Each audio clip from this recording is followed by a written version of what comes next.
regular meeting for the Ames City Council for October 22nd, 2019 to order. Good evening, everybody. And it's my honor to read a couple of proclamations to start off our meeting.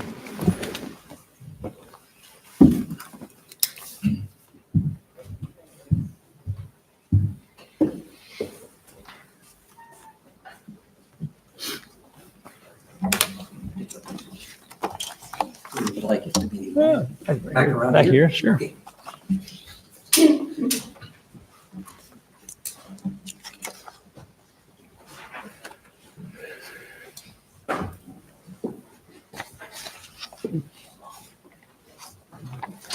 My bodyguards. Well, it's my pleasure tonight to read a proclamation on the 150th anniversary of the Masonic Lodge.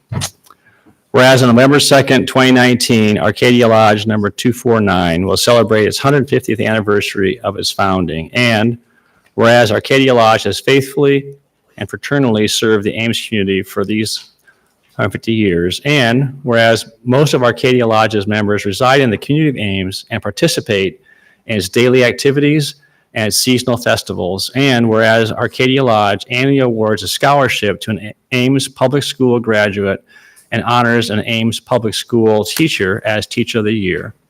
And whereas Masons have served in a significant capacity in our United States history, our first president, George Washington, was a distinguished Mason along with 13 other U.S. presidents, as well as Benjamin Franklin, Patrick Henry, Paul Revere, and many other U.S. public servants. And whereas Masons have served this great state of Iowa for nearly 175 years, therefore, I, John A. Hala, Mayor of the City of Ames, Iowa, do hereby proclaim November 2nd, 2019 as Ames Masonic Lodge number 249 Day in celebration of the 150th anniversary of the founding of the Ames Arcadia Masonic Lodge number 249 in the city of Ames, Iowa.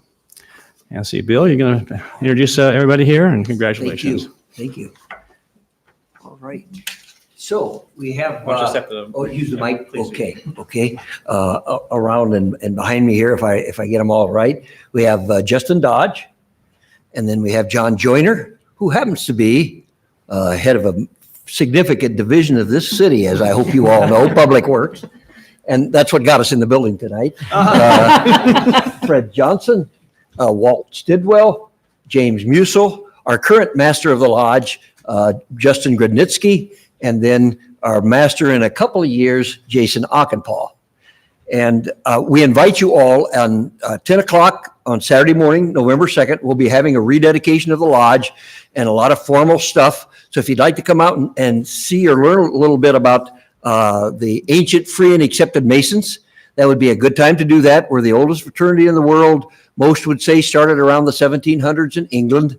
And the reason I'm wearing this rather gaudy medal is that we actually are, instead of just being nearly 175, I misquoted that when I provided the information. We are 175 years old in the state of Iowa. So the Masonic Lodge was in Iowa before Iowa was formed, and has played a significant role especially as the railroads came across Iowa, lodges were formed.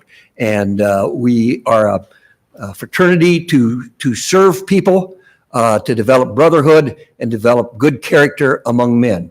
And we hope that we have been of service to the community of Ames these 150 years. And I hope that we'll be able to another 150 years, although I won't be here to prove it. Thank you very much. Did you take this?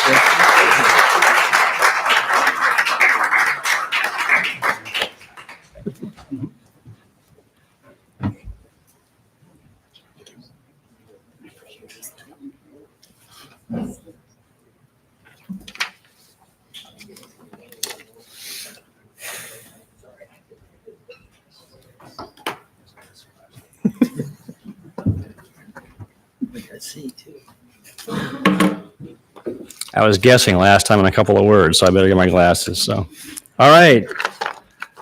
If you would join me, this is another tremendous celebration tonight, and one that I think all of you will recognize. And before I read it, as a proud alum of Iowa State University, I must say that the Campanile is a is a landmark certainly on the campus, and what's a campanile without the carillon? So I'm going to be reading a proclamation on Bells of Iowa State Day.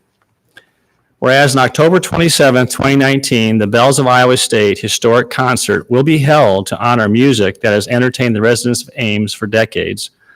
And whereas the Stanton Memorial Carillon in the Iowa State Landmark Campanile is celebrating its 120th anniversary, and whereas the Stanton Memorial Carillon Foundation is celebrating its 65th anniversary, and whereas Stevens Auditorium on the Iowa State campus, named the Building of the Century in 2004 by the American Institute of Architects Iowa chapter, is celebrating its 50th anniversary, and whereas the Ames International Orchestra Festival is celebrating its 50th anniversary, and whereas a new campanile carillon model will be unveiled at the concert, and dedication ceremony will feature the Stanton Carillon, Iowa State Singers and Alumni, ISU Symphony Orchestra, and the ISU Wind Ensemble.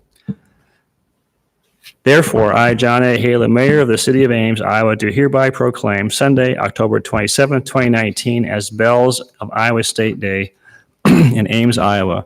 I encourage all citizens to join me in congratulating those whose music from the bells and facilities have lifted us as a community, and through their dedication and enthusiasm have promoted Iowa State University and Ames as a national treasure for culture and music for generations.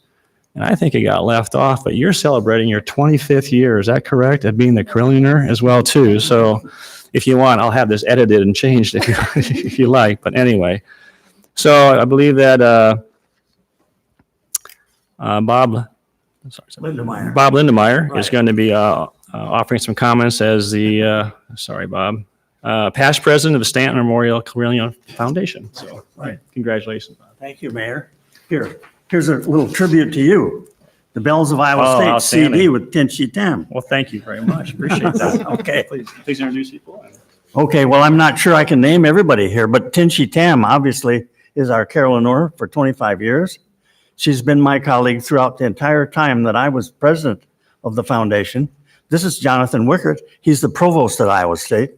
And I'll ask my other friends to introduce themselves. I'm Holly Olson. I'm the marketing director at the Iowa State Center. Noelle Foltz, president of IOFA. Emily Ladwig, Director of Finance at the Iowa State Center.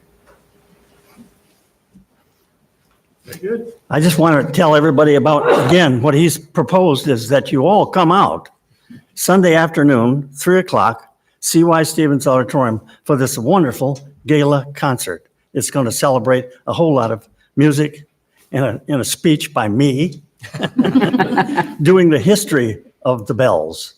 So come on out. You'll love it. It's going to be a wonderful program. And thank you, Mr. Mayor. You're welcome. Pleasure.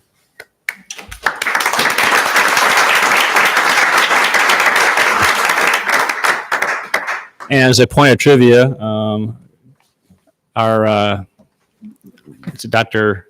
Shi, is that right? Dr. Tam. Dr. Tam. Yep. Here is one of your students up here, Chris Nelson. How long did you take from him, Chris? 2 years. Are you going to play on Sunday? I would have to brush up a little. All right. But, Very good. but I will let you in on a little secret. After I did take lessons for a while, I was able to play the Bells of Iowa State on the University of Wisconsin Carillon.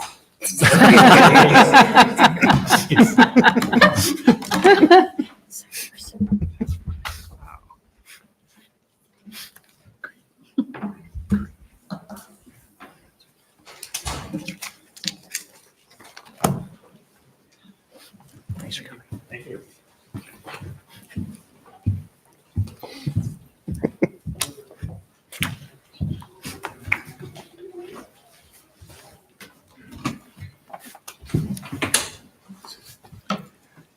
And before we officially start, Susan, you have an introduction for us tonight. I do. As you all know, April 1st, we lost our media production services coordinator, Derek Chrysler, as he joined ESPN, and we were sad to see him go. But I'm happy to announce that we have a replacement. Joe Sines is with us today. He comes to us with a vast array of background in video production And he is actually working tonight covering his first live meeting. So he will need to get back. Joe, would you like to say a few words? Thank you. Thank you. Welcome. I like how you eased him in with a short meeting. Yeah. Welcome, Joe. All right, move on to consent. Does council wish to pull any items from consent tonight?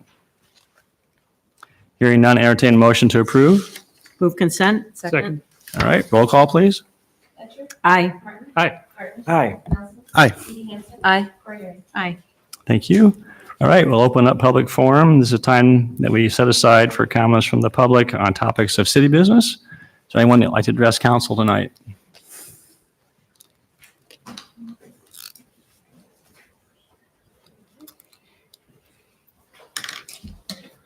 Good evening. I'm Merlin Fonkook, 1424 Kellogg Avenue.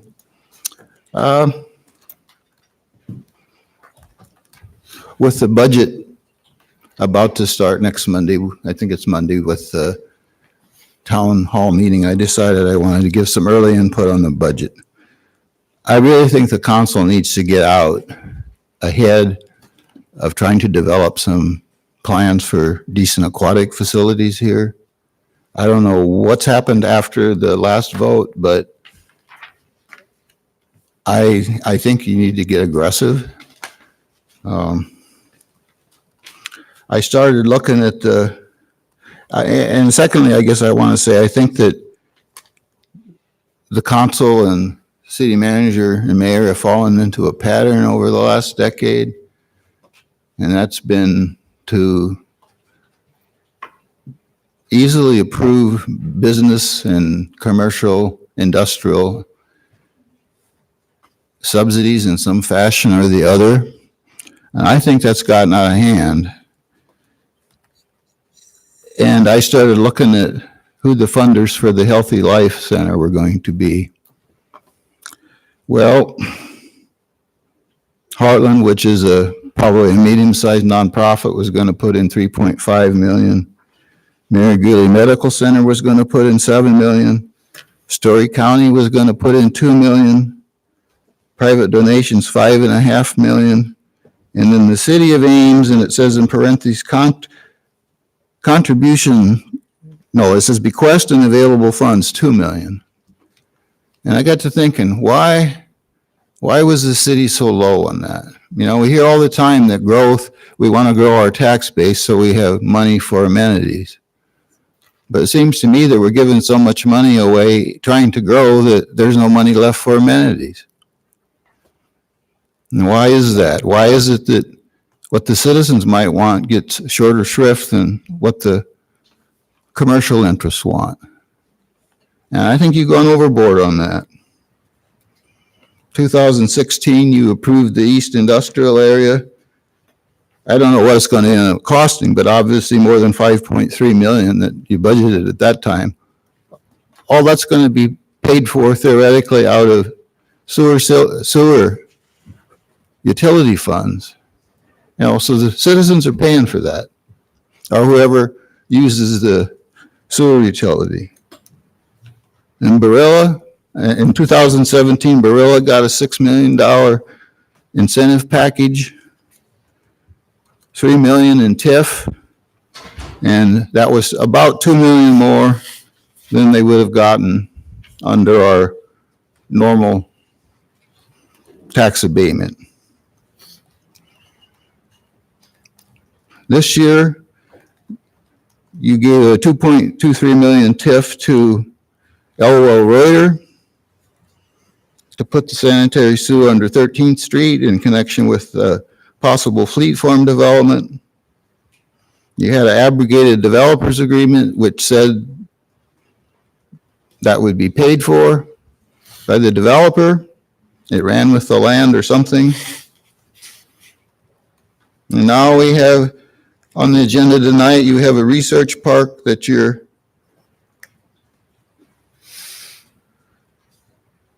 planning to put, in the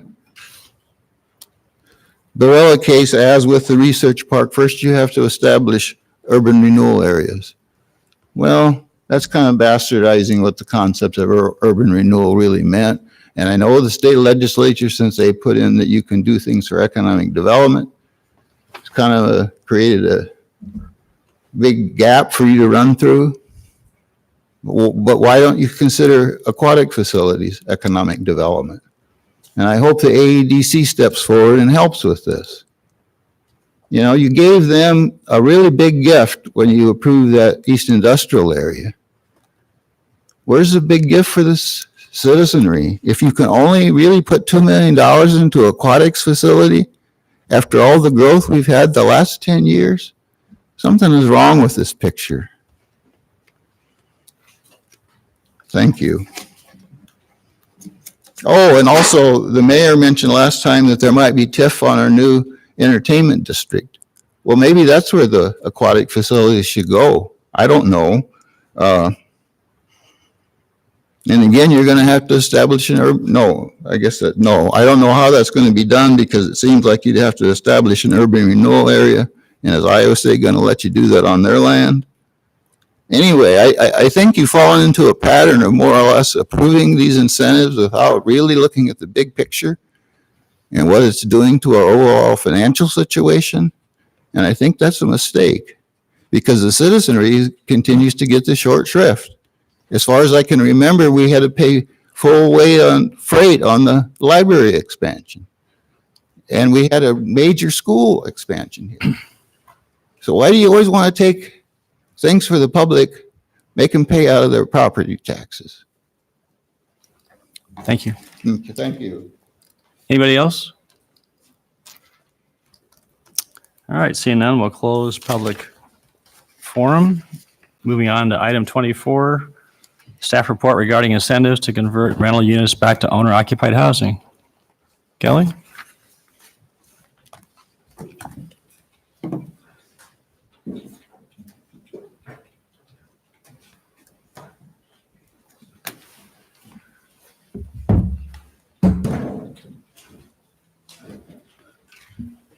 Good evening, Council.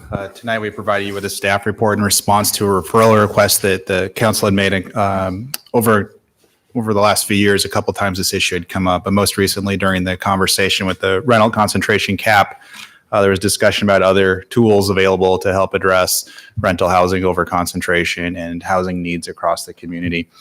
So what we were able to do was look at a number of programs from across the country that have attempted to address this issue in different ways. And in our staff report, we thought it was important to break this down into a couple of different ways. One of the key things, though, is to understand is the purpose of the program, rehabilitation of structures, meaning the improvement of the quality of housing stock, or is it more geared towards the concept of balancing home ownership and rental tenure in a neighborhood? From our review of other programs across the country, there were different purposes which have different outcomes and different tools used to address that idea of what the program's trying to accomplish. So with our report tonight and our staff comments, we've asked for, if there's an intent to move forward, some direction on the purpose of the program. Again, that'll help us put together some concept of a program, identify what the appropriate tools are to implement it, and put program parameters together for you to review and see if that's something you want to move forward with. So in addition to understanding housing rehabilitation versus ownership, we identified 4 other issues that we thought were important at this point in time to kind of highlight as high-level issues that drive these details going forward. So issue number 1, again, was are we trying to incent rehabilitation or purchase, or a combination of both?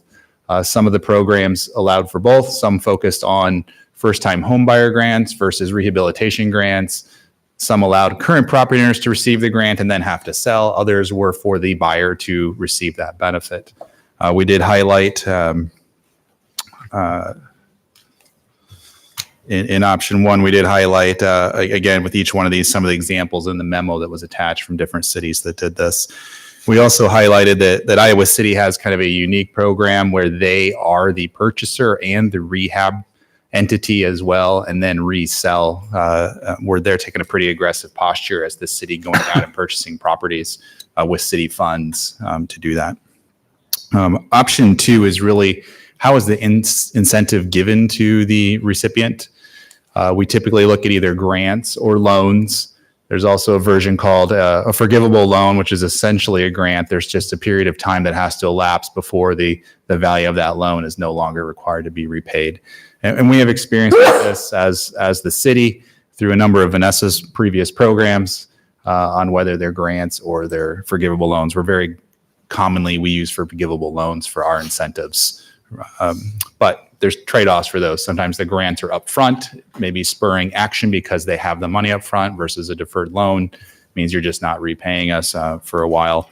And in some cases, we have had loans where we've asked to be where payments have been made over time, where we have made money to fund programs as well. So that's another option to look at. The source of the incentives is also pretty important. Again, when we know what the purpose of the program is, that would help us define where sources of funds could come from. We identify property tax abatement, use of federal funding, and then also use of city funding as three possible ways to financially incent either rehabilitation or acquisition of properties. Tax abatement itself would not really help with acquisition. There's no value in that program unless you add value to the property. And what it's doing is abating that taxes that you would pay on improving the quality of the home. And it would have to actually result in an increase of value, usually at least 5% in value for you to be able to have an abatement of taxes. And with CDBG funding and with home money that we have available, those are programs you're somewhat familiar with because we administer those funds on an annual basis and review programs with you. If we use those funds for this type of a program, it will have to have an affordable housing benefit associated with it. There are also a number of issues that go into administration that are much more involved than using local money or using tax abatement as that system. And we identify some of those. One of the most significant would be rental relocation costs. If you were to acquire a home with renters in it, the city would be obligated to find replacement housing and pay for relocation costs. We have typically in the past not acquired properties that had renters in them. We've only purchased vacant homes or homes that hadn't been occupied for over a year to avoid having to deal with relocation issues. Could it be done to time it so that the rental cycle is we're at the end of July rental time, or is that it's been tried and just very difficult? So not our rule.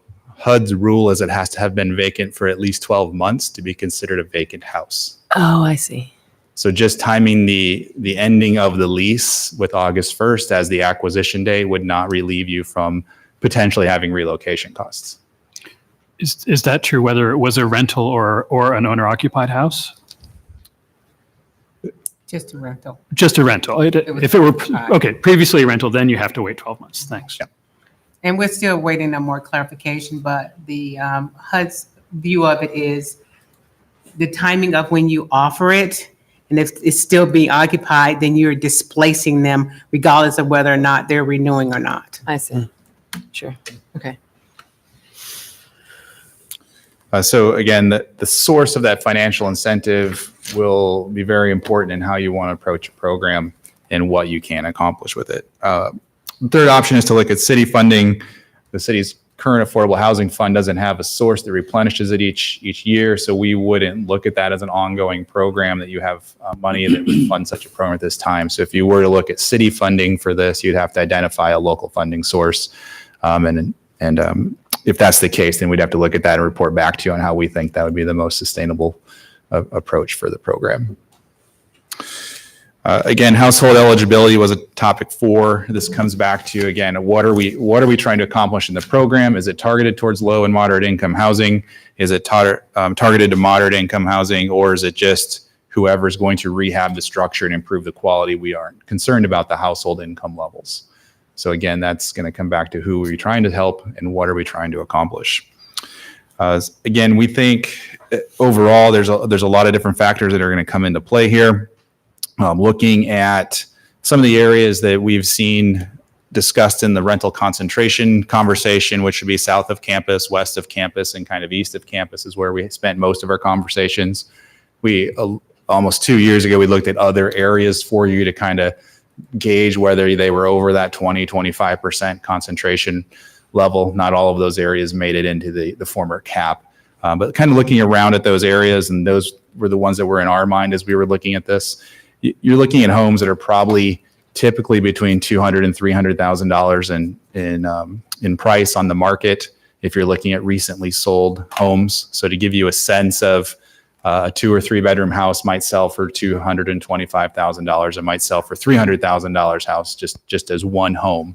So if you're trying to fund the acquisition of 2, 3, or 4 homes in a year, you're looking at funding a program that's approaching $500, $700, $1 million, again, depending on how many you would like to acquire in a year. And I think our recommendation in the staff comments is, even if we can purchase and recoup all of our purchase costs or our incentives that would go into acquiring a large number of homes, you're probably still looking at some version of a subsidy that we don't recapture in that $20,000 to $50,000 range, just to kind of move that owner-occupied option above what maybe an investor would look at for a home. So in our minds, we're thinking you can have very high capital costs, but you would definitely have an ongoing cost, even if you weren't in the position of acquiring homes, to incent that activity by a homeowner or a home buyer to upgrade the properties. So I think we've given you a quick summary of kind of what we think are the main issues. We've given you some examples of other programs. We can discuss what some other cities have tried to do, and we can also discuss what the city has done. We've done a number of programs in the past over the last 30 years to varying levels of success. So we're here to really respond to your questions and understand where you want us to go next with this. So Kelly, I don't see any mention in this document of what happens after we give an incentive, which I assume involves creating a deed restriction of some kind on the property so that it stays owner occupied for a certain amount of time. Am I right in assuming that? Or So most of our examples, if not, I'd say most of our examples required some element of length of stay by the buyer.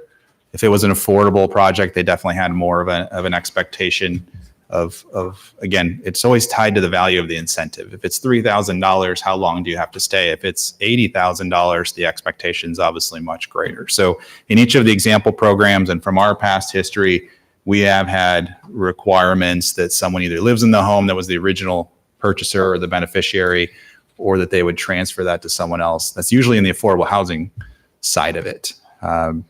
When talking with Iowa City, they don't target affordable housing with their main program.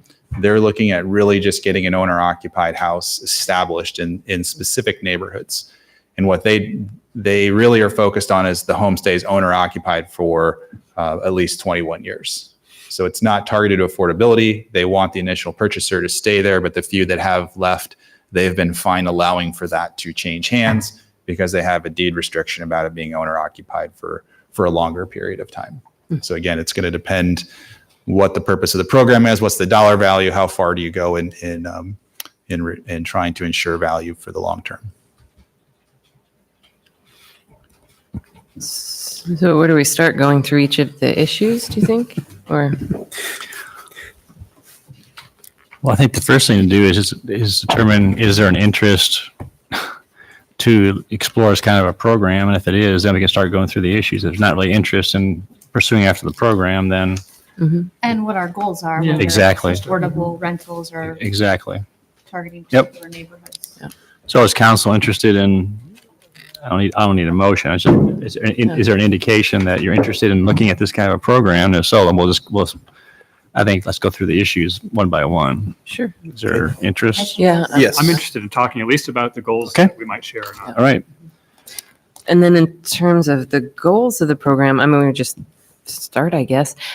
I think probably the homes that are going to be available first with a loosening of the housing market will be the ones that we could target for low to moderate income.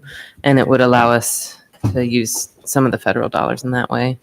So that's sort of my thought, is that we could start with a program that's affordable, like low to moderate income. And then if we like it, if it works, if we find that it's successful in converting rental properties back, we could potentially expand it in the future to market rate homes too, if it's a program that we like and is having a the effect we desire. Yeah, I agree. I'm more interested in the affordability piece, and I think you're right that some of the, smaller, older properties would possibly be the first ones to want to convert. I do have a little bit of a concern, and I've talked with Vanessa about this before, the 80% and the amount of homeowners that are able to actually qualify to purchase a property in that range.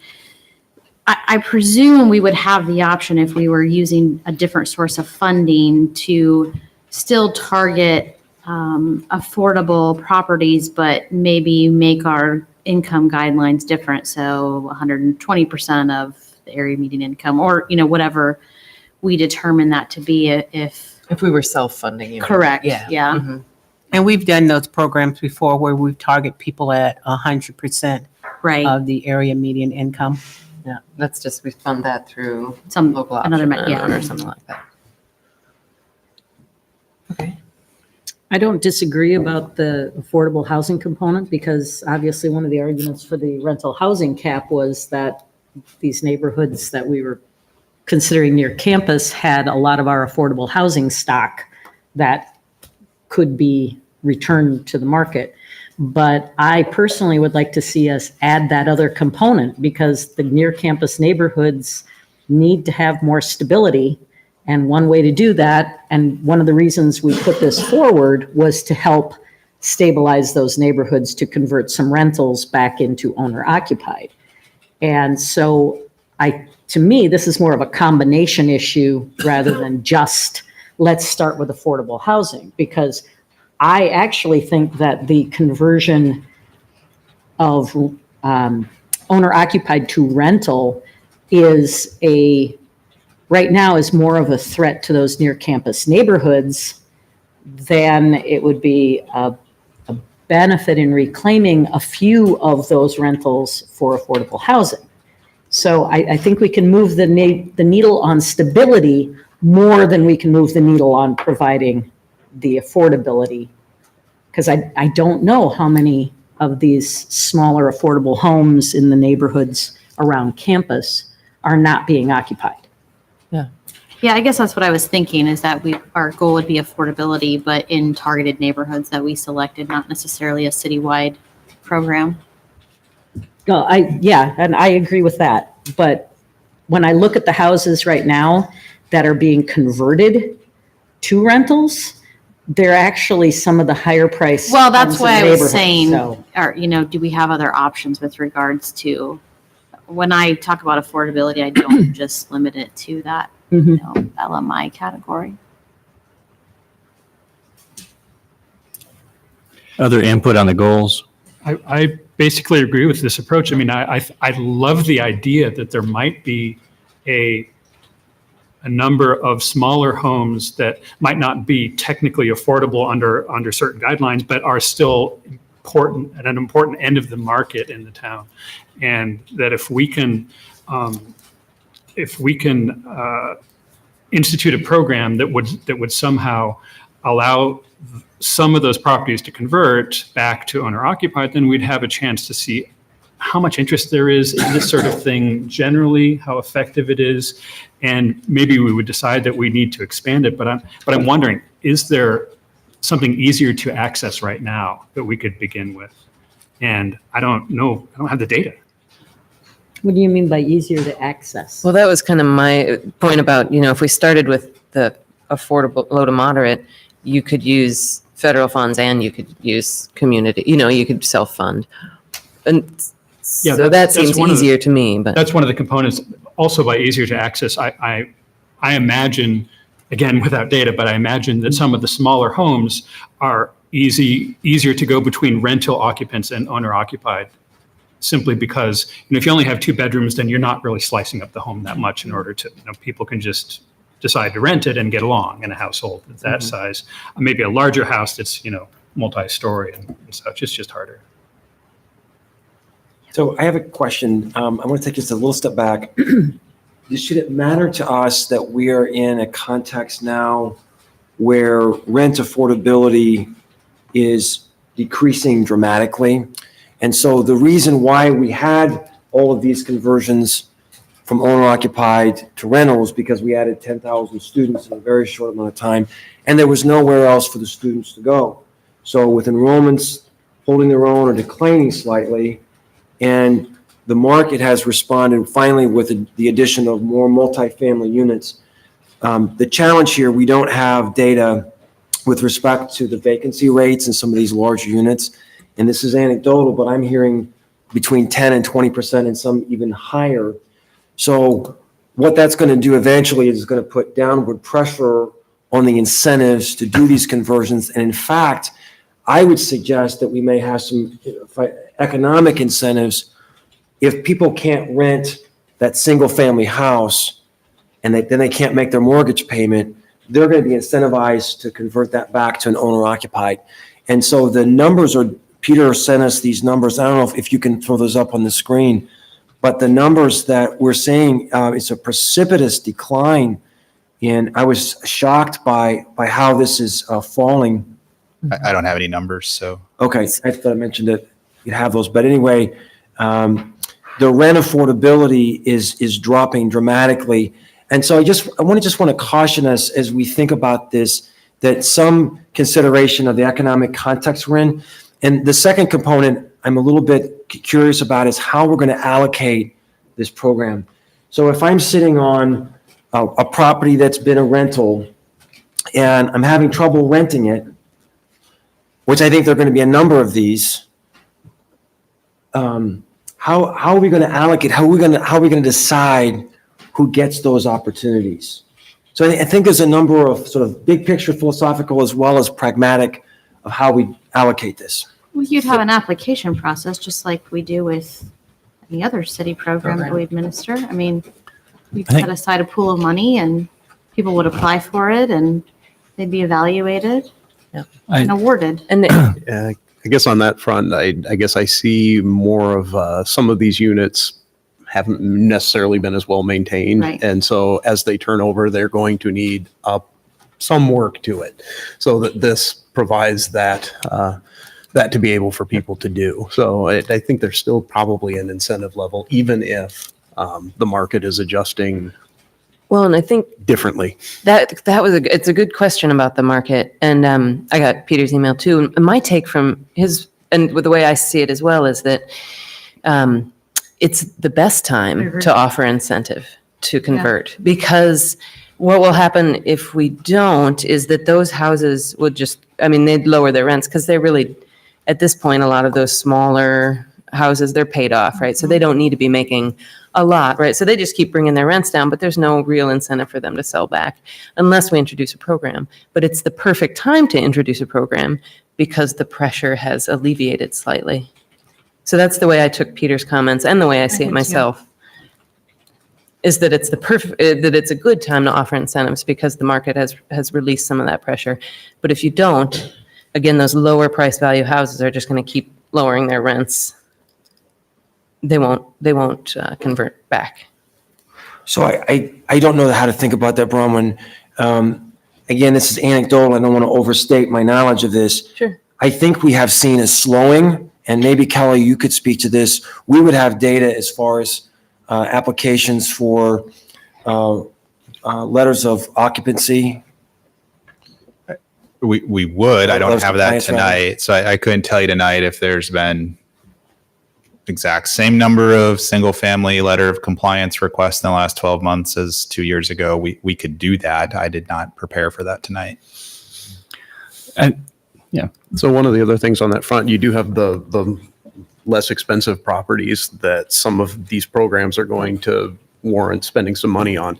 But then on the upper end of that affordable home, it's going to be a different situation. And so that's why I think I like having two different programs, one for the low to moderate income, one for slightly above that. I'd be curious to see what that 140% does to housing affordability, but that's intriguing. And I think addresses two of the things that are happening in the community relating to rental housing.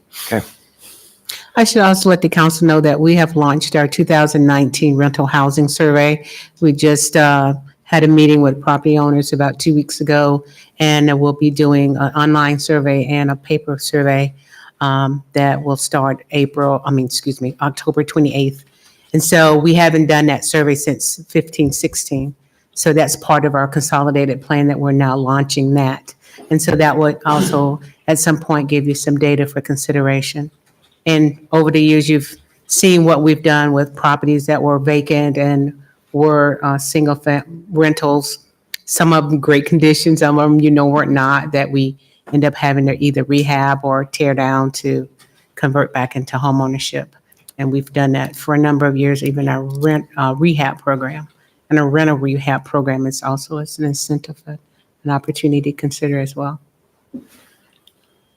So Kelly, are you have underneath your, under staff comments, you have identify the goals for the program. Would you envision, I'm hearing council potentially leaning towards both the incentive program for affordable as well as trying to increase owner-occupied housing stock. Would you see those being independent, separate programs? Could you talk about developing some program? You'll develop the program requirements and the specifics. Would those be two mutually exclusive type programs then? Would that be correct? I think they'd have to. You don't want to blend local money with federal money, or it's the same federal rules.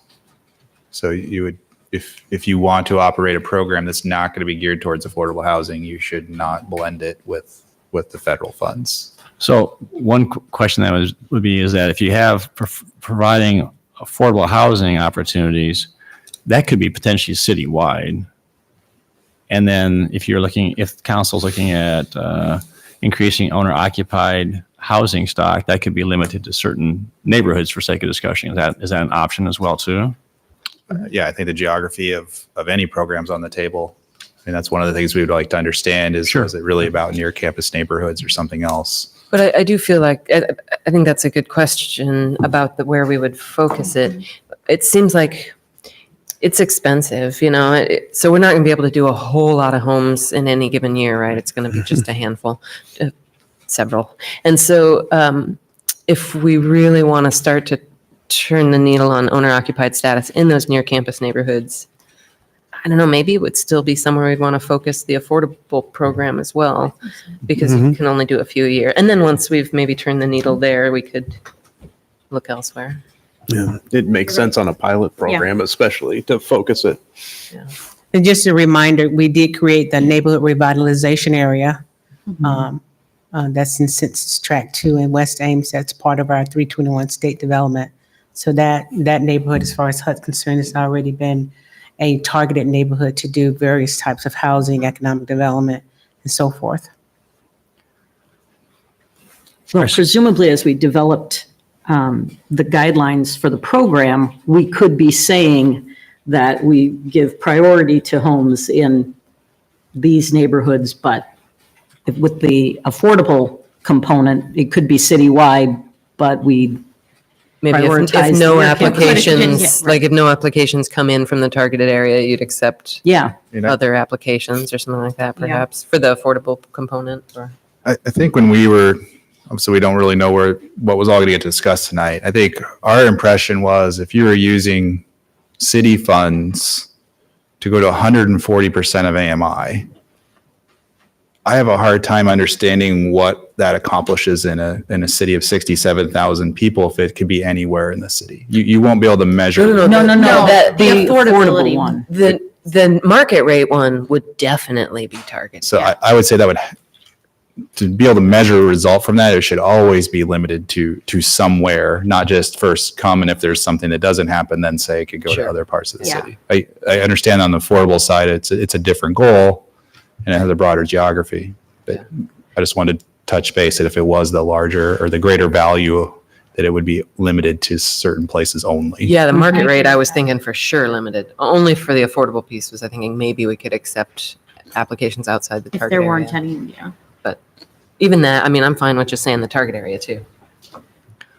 For both. And I think we did rental concentration. We gave you more neighborhoods than what we actually Right. restricted. It's a very controversial topic. You didn't want to stretch it too far when you weren't sure if there was a concern. I think you could, and we didn't bring this information to you because we didn't know where we were going tonight. But if you were even to go back to those rental concentration studies where we looked at essentially the neighborhoods 13th Street and South, and that which included Old Town, included College Heights, included Oak Riverside, and other areas too. You could see kind of a pattern of it wasn't maybe as bad as the College Creek area, but it was still not the same as being in North Ames.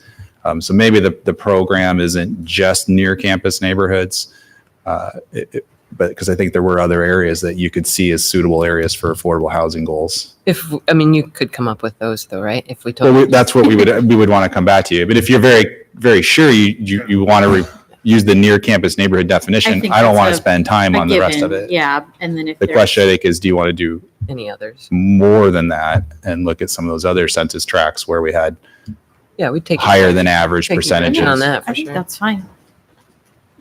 All right, any other discussion regarding the goals? Otherwise, I entertain a motion to give some direction to staff on the goals aspect before we get into direction regarding the 4 issues.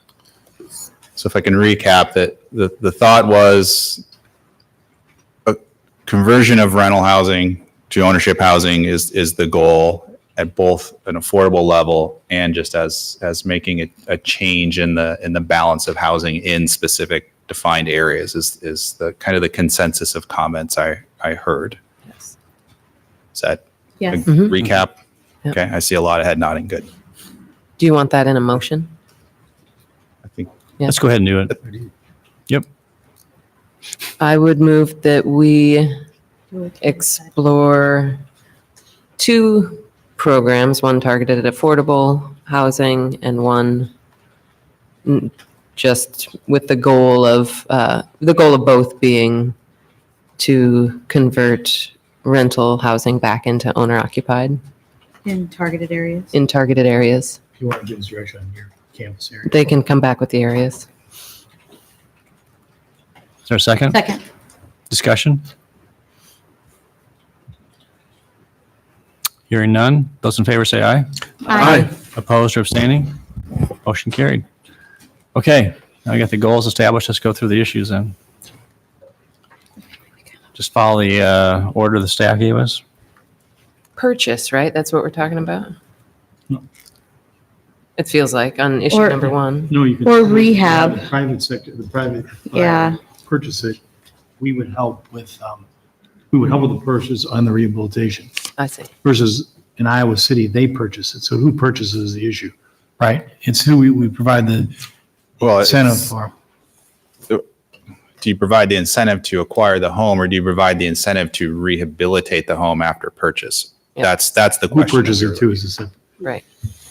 Yeah. So to be completely transparent, in our involvement in the rehabilitation process is time intensive, staff intensive. So you're going to have an element of cost to the program that we'll have to get back to you on doing that. Running a first-time homebuyer program or a homebuyer program is a different level of administration that's easier to fit within staffing levels. And We so should do that. that's why it's important. Or to us to appropriate know a what- pilot. I think, yeah, we can And do and that we've one. done the But- rehab program, but at a smaller scale. We used to do the 25, 30,000 rehab. That's very intensive. And then we did the minor repair program that was under a certain cap, and the buyer was responsible for doing the bidding and getting the work, and we were just paying for it. Right. So, but is that as labor? That's not as labor intensive, right? If we're providing grant funding to the property owner to rehab and then sell it for as an owner occupied property. So you're talking like But Well, purchase- what's your preference? Okay. Okay. you know what You're I'm- talking about the homeowner who's wanting to sell. We provide them with rehab money so they can sell. Correct. Oh, Really? okay, yeah. Except would we, well. That would only work It for the depends on your definition of non-affordable one, homeowner. Probably. No, I'm talking about Yeah. the property The owner. property owner, yeah, yeah. Yeah, the landlord, the property. would you like to- Well, that would only work for the market rate one, probably. Right. Likely. That would only. Likely, yes. Right. So for the affordable, purchase is going to be simpler for you than anything related to rehab. Usually you have to help them purchase and then provide the rehab, or like we do now, we buy it and rehab it and then sell it. So is down payment assistance or something like that Mhm. the most helpful in that Oh, situation? yes, that's the biggest gap. Yeah. And lately, some of rehab, that's why we rehab them before and then I'm some. trying to do this face, Right, Kelly. So that's- first, who purchases it? The city could purchase and get yeah, involved. right, I guess I Or hadn't you can even allow heard- them to purchase and we provide the. I'm not advocating that the city purchase properties. I just want to make sure. I'm saying either we provide funding to the current property owner to rehab and then sell it as an owner occupied property, or we provide funding to the buyer to purchase it and in whatever assistance we want to do, whether it's down payment. I think that it's more valuable to have it rehabilitated on the back end first before it's sold. So you're willing to establish a program that gives a grant to a current property owner of some amount, but they must sell the house then in some defined period because they received the grant. Yeah. So along those same lines, if we have a house that's a rental that doesn't need a lot of rehab because it's in great shape, Sure. could we then do an incentive to place a deed restriction on the house that it must be sold as owner occupied the next time it's sold and require them to sell? So you've got a rental. Right. And they are happy to contribute to the affordable housing in Ames or the housing affordability issue, but the house doesn't need a lot of work. And they would like to have some incentive to convert this to owner occupied. Can we incentivize the deed restriction that says when we sell this property within whatever amount of time we set, that it will be sold as owner occupied with deed restriction of a certain amount of time? What's the incentive? Money. Money. Oh, okay. So, Because but we're if not I have a giving house them that's money. in lousy We're shape, just you're giving giving them money, just straight up to Put the deed have the To deed put the restriction. deed restriction on and to sell within a certain amount of time. It's a way of valuing the outcome of it being a rental. Yeah, an owner I don't love occupied it, rental. but And just how much would this cost? So, I mean, I want to make sure that we have a lot of homework to do in something like this. And if we underfund it, then we're not incentivizing it to be done. If we over incentivize it, then we creating the potential of a windfall. So how do we know what that right amount is? I don't know that we do. well, I don't think you do know. If you look at other programs that are being done, even like what the Story County Housing Trust Fund is doing, or, other housing trust funds across the state, I mean, it's not necessarily conversion, but it's rehabilitation of either rental properties to be maintained as low-income rentals or low-income properties that are owner occupied. And, there's certain limits that are set for all of those programs. And sometimes the projects that are necessary are met by those needs, and sometimes there's not. And so you have to leverage other funding in order to make those things work. My question's still on the table. But I don't think there's a magic answer. Well, then, You'll have to give us direction on what. Yeah, I mean, it's really what we want to do. You're eventually And gonna have to staff- tell us. I mean, there's some suggestion here. There is. We can come back with something, but I you'll think- never know until you I think try when it. we Yeah. were, so in our range of the 20 to 50,000, that was probably in the context of seeing an investment in the home, meaning this housing stock got better, because typically that's the reason that you spend your federal funding is to improve the housing stock, not motivate someone to sell a property. The other part is there's always a subsidy in trying to get the first-time home buyer in a low-income situation into the home. And that's where, from Vanessa's experience, those home buyer grants have varying values beyond whatever the rehab value is. So that's where our 20 to 50,000 was coming from, not to try to motivate the property owner to say, I want to sell now, but to help either improve the quality or get the home buyer able to purchase it. I don't know if that doesn't directly answer your question, but if you're going to bring up our range, that we were trying to get something out of that rather than just motivate a seller at this point in time. Yeah. So let's kind of whittle this down a little bit so we can kind of zero in where we're going with this. Is it correct that we don't really want to go down the path of, or you don't want to go on the path of having staff or city buying the houses and being involved with rehabilitation? Yes, That I would. doesn't seem like the right place to start. No. Okay, so, I would We're prefer already we doing spend the that money on in providing Another housing. program, so we don't need to add to that. okay, But so, the purchase option would just be through assistance, down payment assistance and things like that. If we were to pursue, right, we're not buying the home. But on issue one, right, that's still. well, purchase. issue one option Yes, was I- for I the city agree. to go ahead and purchase the home, get it rehabilitated, then resell it. Right, And skip that. I don't, Yeah. that's off table. So then the question is, is the money to be used? We were talking about this afternoon for a little while, and I'm trying to envision why a person who's a landlord would want to sell a home if it's making money and cash flowing. Then they wouldn't. Right. So do you want to incentivize them to consider that?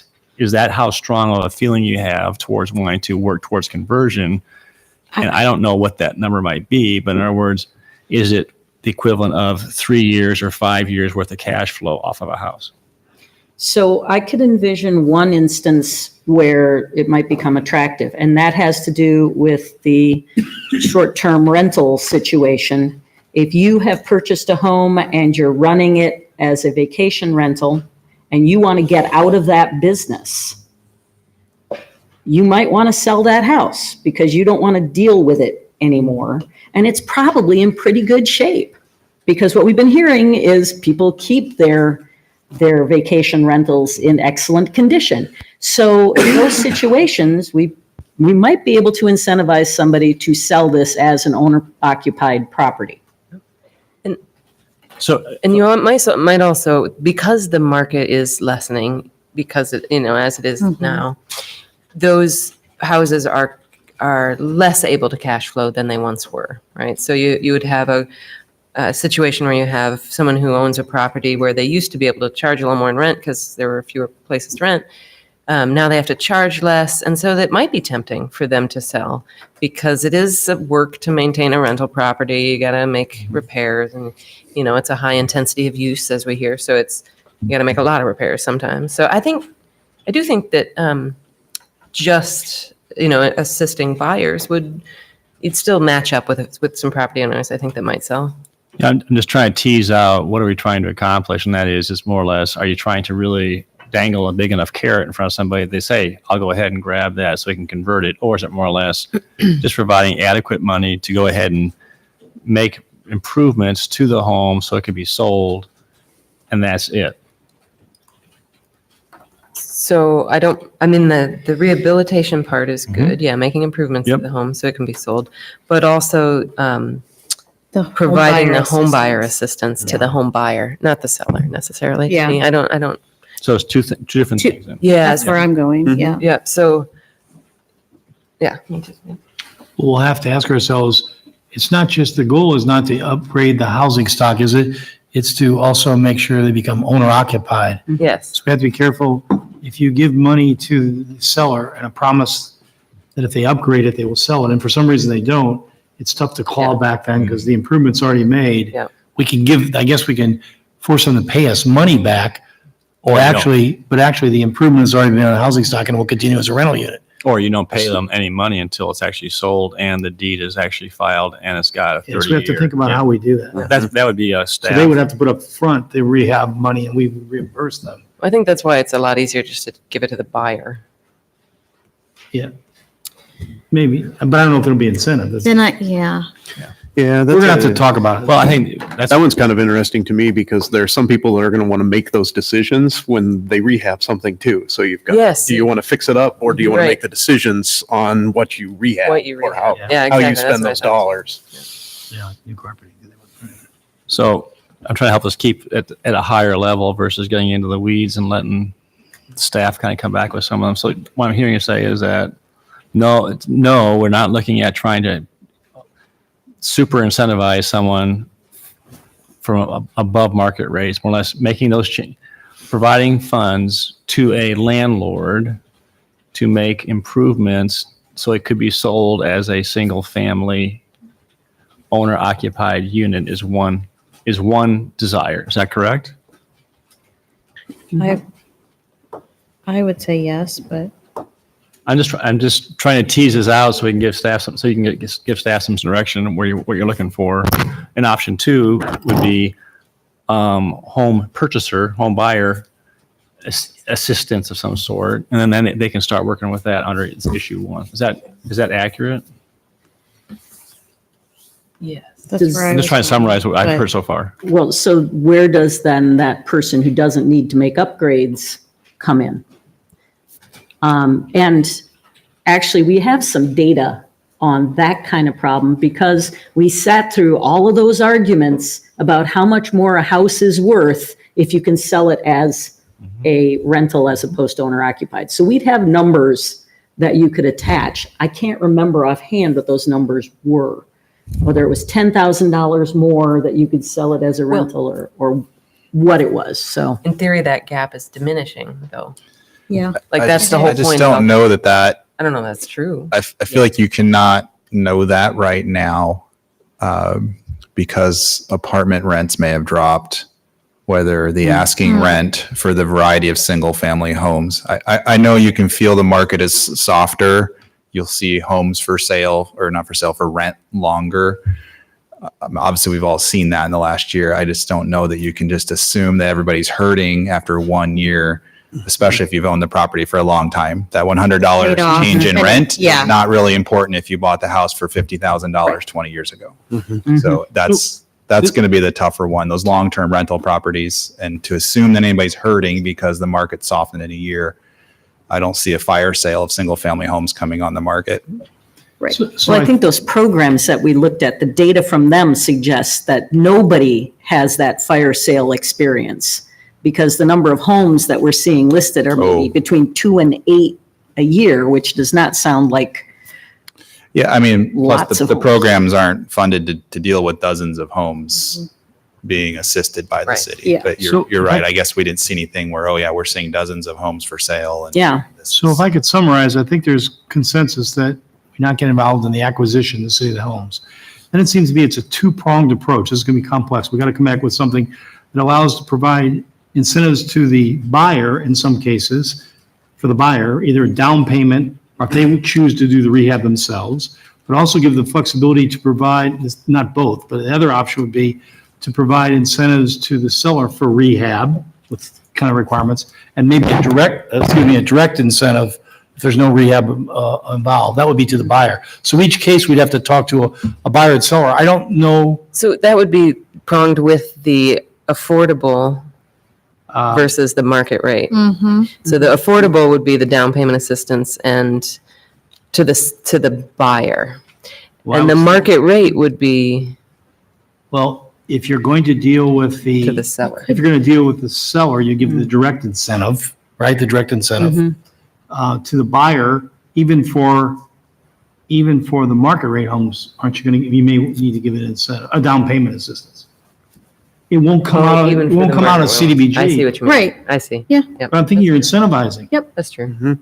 Well, it And seems, then we have to think about, do we have to pull these transactions together and make it done? We have to have a knowing seller and buyer to make this work, I guess, right? In each case? Well, we- That sounds tough. No. I We'll have to mean, think we about it. can't necessarily be the matchmaker. Yeah. I mean, we can try to market the program so sellers are aware, and we would have to keep a running list of eligible buyers so that when they want to make an offer, we already pre-qualified them. And You know just have to be how it Hmm. works. careful with callback. You can get the cash back. You can't get the rehab back once it's done. so on the staff report, issue 1, it really sounds like item 1, which is provide reimbursement for rehab work up to an established incentive limit. And 2, support for the acquisition of former rental properties, which includes down payment and closing cost assistance for buying the property, are the 2 elements that you'd like to see staff start developing. Is that correct? And I guess I have one question on the affordable. That's not affordable. Yours. No. On the affordable element that was discussed previously, you're saying we're buying current rental properties and making them affordable ownership housing. So we will be having to do rental relocation to administer that type of program. And that's understood. Well, That's we're what not you're buying No, them. No. This is separate from our CDBG That's right. program, Yeah. sounds like to me. Well, They want to use two. CDBG funds for There's it. market. And CDBG funds, we purchase. No, There's Are you two, assuming we use CDBG funds for for the the? affordable housing, yes. That's what I was Yes, just thinking of, but down payment assistance. I was too. And not purchasing. Right. Okay, so we'll have to investigate that. If you're doing first-time home buyer assistance on a rental property, does HUD have anything on I've that? never done first time. I know. Home buyer assistance. Yeah, so we'll look into that. We're presuming that's not the same relocation issue. So there may be the same HUD requirement that it has to be We'll have to check. vacant I don't for think 12 months. we went that. Yeah. We should find that out, yeah. And another question I have, how many units ideally do you think we could go after? I mean, we have the data here from other communities. Not a lot. So, but that's on my point, Amber, is are we doing something for symbolic purposes to give us a sense that we're doing something on our city council goals? Well, I mean, Or we've if had I- if I affordable could housing goal for Okay, go ahead. 6 years that we've been on council, and I don't know that we've really done anything substantive to address it. So if we can do a whole bunch of little things that eventually moves the needle, I think it's always going to be worthwhile. But again, if I could ask my question, are we doing something for symbolic purposes, or are we doing something that we think is really going to make a substantive difference in the community? Do you think that the affordable housing programs that we run now through CDBG are symbolic? Because we don't do a whole lot of them a year. Well, I think that if you look at the differences, I don't think that makes a huge difference community-wide. It certainly has, particularly with Habitat, we've made some real inroads with some neighborhoods. But it seems like there we have an existing program, maybe we could put more towards that. But I want to just make sure that we're not leading the community on to think that this is going to be a panacea to bring about a major change. We could run, even at Iowa City's numbers, if we add 5 or 6 of these per year, I don't see this having a major impact. Half of the houses in Ames are rental. It's a lot of houses. And so I just want to make sure we're realistic about the overall impact that this could actually have.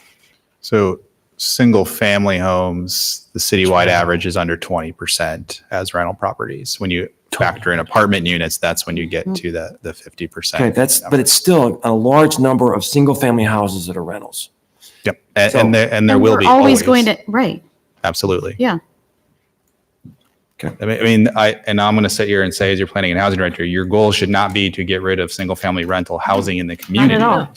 That is not something that our department's advocating for. It's addressing whether there's an opportunity to help a single household, or there are areas that need some triage because they're imbalanced and we don't feel that's a healthy neighborhood. And that was the conversation in the rental cap. Is that we don't feel it's a healthy neighborhood with how the areas transition to rental occupancy levels versus a mix.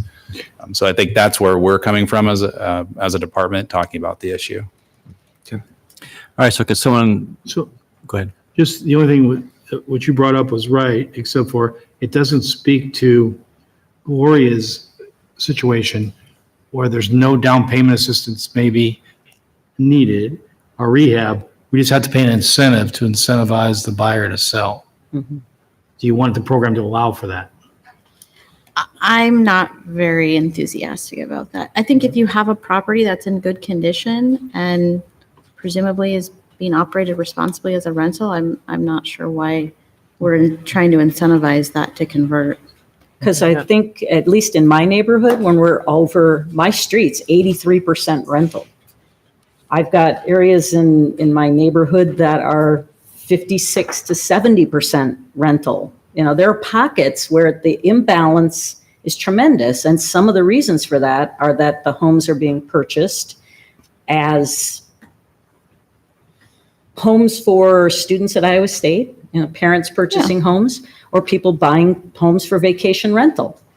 And those houses are in really good condition. So I don't know that we're going to reclaim those kind of properties by offering rehab assistance. And yet I look at those houses and I say, if we could convert back 1 or 2 or 3 of these within a few blocks, you're helping to restore the balance of that neighborhood, which is where we started with the discussion of incentives with the rental cap. Yeah, I don't So- disagree. I just think that presumably those people who bought those properties that are very well maintained probably looked at their cash flow situation. And then I think if we're going to incentivize them to sell, it's going to have to be a More. pretty significant number. Yeah. I don't know if I Just don't. I feel like it's not the right target right now. I mean, that a lot, that the rentals that we would like to target ideally would be the ones that are not in that great of Right. condition and that, and would have the most impact in terms of stability on the neighborhood, right? How do they have And- more stability potential than any home? Right, because I mean, the I think ones they're all that- kind of equal. No, No, I no, don't the think rental, so. I bet, I mean, the rental houses that are run down and have high traffic, a lot of, maybe trouble on the property, garbage issues, whatever, you name it. Those are worse for the stability of the neighborhood than a rental which is maintained nicely. No, that's a fallacy, because some of our really nice rentals are actually problem houses. So Well, no, I you mean, can't really equate the nuisance factor with what the house is like. Okay, let's So- get a motion on this issue so we can keep on moving on. I think in a situation like that where you'd be incentivizing a rich person to sell a nice house. I mean, you could be potentially in a scenario where you're giving someone who doesn't need any assistance at all quite a large chunk of change to sell their house. And I get the point, I get the goal being neighborhood stability, but to me, it still doesn't sit well. And, well, they aren't rich people Yeah. necessarily. I don't mean, I'm sorry, I misspoke there. But yeah, someone who's able to maintain a nice quality house that's not, that's, So Bronwyn, are you able to, or someone here, give us a motion on this direction to staff under this issue? Aren't you going with a two-part program now? You want a program that will provide incentives to the buyer in the form of down payment assistance or rehab, or to the seller for rehab? We're gonna have to figure that out, right? yes. Is that- Yeah. And I don't think it'll matter necessarily whether it's affordable housing or not, just you'd have to think about that. The amounts might be different or something, but that's the kind of incentives you want us to think about, right? Yes. So, Because you wanted to may offer rehab to the seller, right? If we can work that out. To the buyer, I'm not saying do both of these, it's either or. To the buyer, it could be down payment assistance and rehab support. Is that right? Is that what you're thinking about? The direct subsidies are not in there on that. well, I know that. So what I would like to do is make a motion that includes the direct subsidy, so we can get it off the table officially or leave it on the table Right, go ahead. officially. So I would move that we take a two-pronged approach with rehab funding or down payment assistance or direct incentive. Steve, Well, the same way, I was just trying to think to the buyer, you're going to offer down payment assistance or rehab assistance. To the seller, you want to offer rehab assistance or direct subsidy. Incentive, yeah. You wouldn't offer them both ways. You'd pick one, Yeah, so right? that's. And then my they have to motion. vote, yeah, all right. But you also threw in I'll help you on or a direct incentive. that. To the To the seller. seller. Okay. Is there a second? Okay, motion died for lack of second. A related issue here is something that we got an email that I think we should talk through at least briefly. And that's the idea of, this was from the SCAN representatives from Leslie and Barbara. And the idea was not that the owner currently has a rental, but rather the owner is currently owner occupied and they're looking to move for whatever reason. And do we want to try to prevent that property from becoming a rental? Right. That's the seller. Yep, that's the seller, but it's not currently a rental. No, it's, That's the deed restriction idea. Yeah. yeah. Well, Variation of. Yeah. So it's a preemptive strike Yeah. is what it is, to keep owner-occupied houses owner-occupied. All right, let's see if we can get a motion on breaking this up into bite-sized chunks then. So first of all, let's get the reimbursement for rehabilitation concept. Get a motion on that. Oh, I would move that we explore developing a program that provides reimbursement for rehabilitation work for the seller Or buyer. or buyer, and down payment assistance or some sort of closing cost assistance for the buyer only. And it's an either or. There's a second? benefit. Second. All right, move and second. Discussion? So just briefly, I came to this topic actually supportive of pursuing some kind of conversion assistance. But as I've gone into and I've looked at the materials and discussion tonight, I've actually moved the opposite direction. And Peter's data indicates rents are more affordable now than any time in the last 40 years.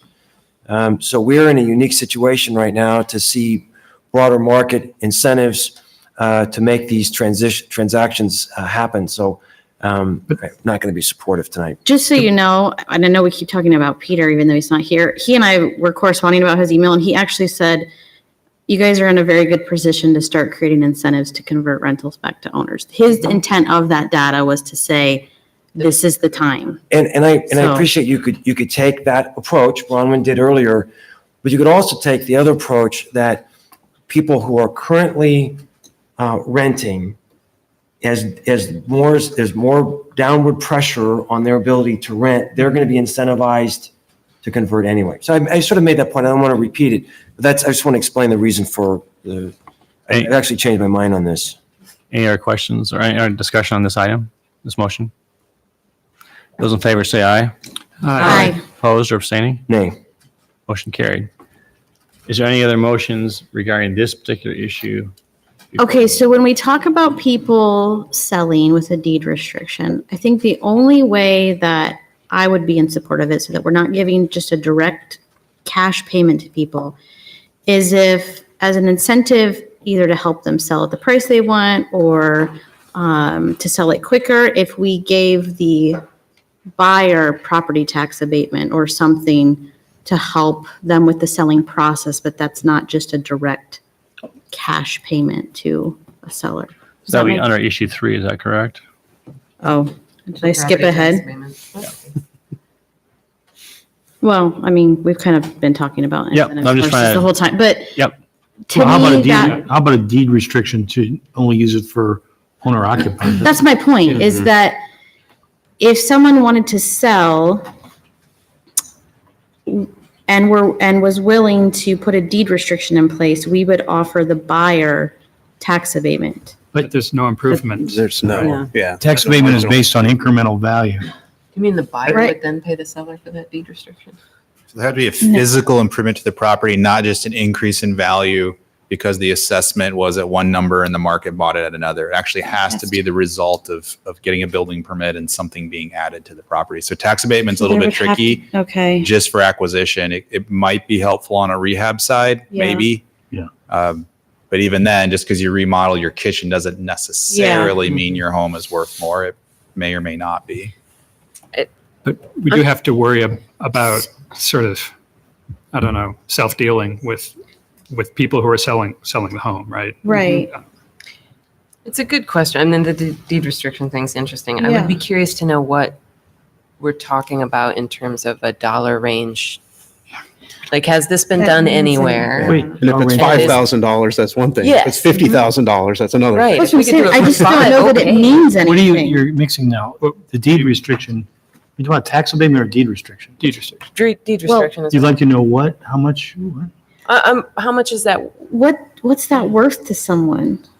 A deed restriction? Yeah, because if they can sell it, it Well, I doesn't don't know if matter to we're- them what they That's what put I'm- in the deed. I I mean, don't you think know, we're portraying as a No, it value to reduces them. how much they have to pay back to buy up.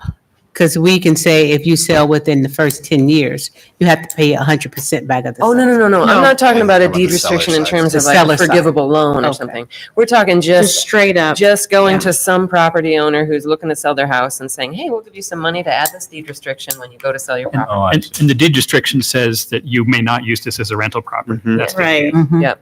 That wasn't the intent of the program. I thought you wanted. No, this is an extra We're not thing. advocating for it. Oh. We're just saying, We're just, if that were something, what is that even worth to, like, I just don't see it as a viable option. yeah, I would be curious what. Yeah, I'd rather spend $20,000 fixing something up. Right.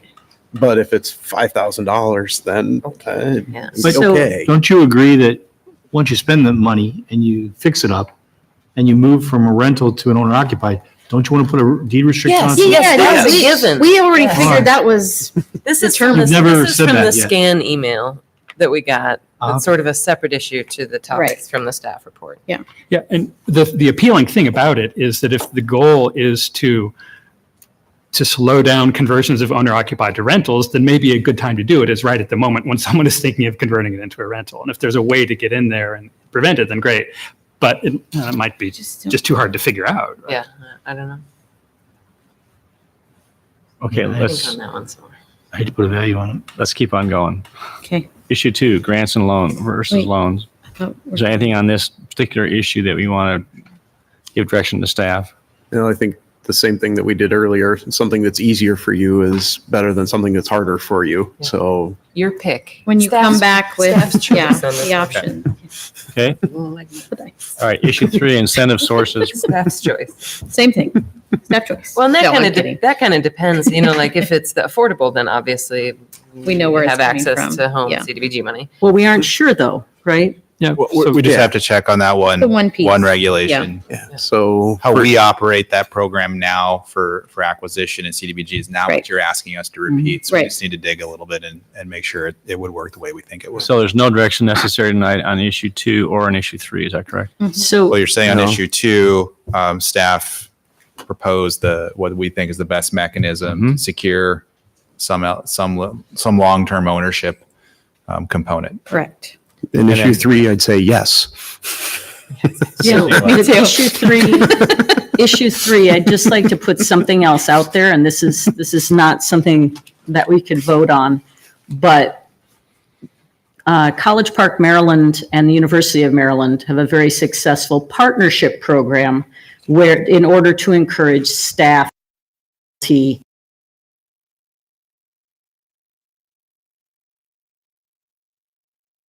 provides $15,000 and the city provides an additional $5,000 for that program. So it's city employees or university employees, getting people who work for those entities to live locally. And so that might be something else that we want to consider, seeing if Iowa State is interested at all in contributing to this if we have a near-campus neighborhood focus. I don't know if they can, I don't know if they would, but that might be another source of funding that could be leveraged with whatever the city decides to do for this kind of program. Okay. I think if we can go back to the grants and loans for a second, if we did highlight in the grant section whether there's an expectation of a match or not. If you have strong feelings about that tonight, that there should be a match or not, that would be helpful to know. I mean, obviously, if there's no match, it's much more enticing, but if someone has skin in the game, it's a different investment also.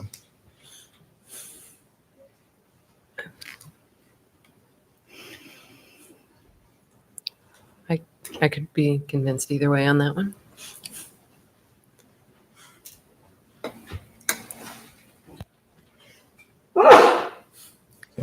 So I just asked Vanessa, we've done it both ways in the past, so it's not that we have a strong precedent one way or the other. Would we use CDBG funds for grants or home funds for grants? Because in that case, it would seem like maybe a lower or zero threshold versus grants on the other end where it may not be. Well, the two programs might look different in terms of Yes. loan v. grant.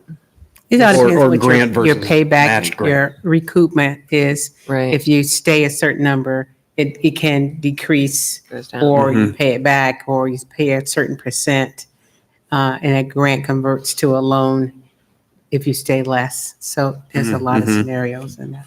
Is the question specifically, Kelly, is the council willing to consider some matching funds to the grants or not? Is it a yes or no question? Is that what Do you want to require a match or not, basically? Pardon me? Buyer or seller. Does the person receiving the grant have to have a match or not? It's just the basic question. If you don't believe that's absolutely necessary, then I would say no. Okay. And there's no direction that you need on issue 3, incentive sources tonight, is that I correct? guess, looking at Steve, We'd have to, I get this is going to be a pilot project. Let's agree with that.